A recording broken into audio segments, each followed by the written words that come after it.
In this video, I'm going to show you how you can easily see all blocked contacts and phone numbers on your iPhone. Be sure to watch the video to the very end so you don't make any mistakes. Let's get started, guys, and first off we need to head over to settings and then just scroll all the way down until you find phone. Then we need to get into phone settings, and if we scroll down a bit, down below here, we'll find blocked contacts.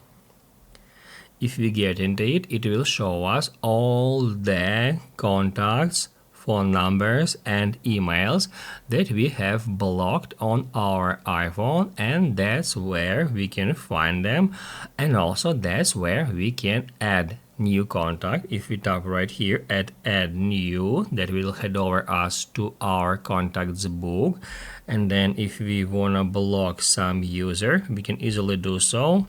If we select it just like that, this user is already here, as you can see, and in the very simple way we can easily remove any user from here.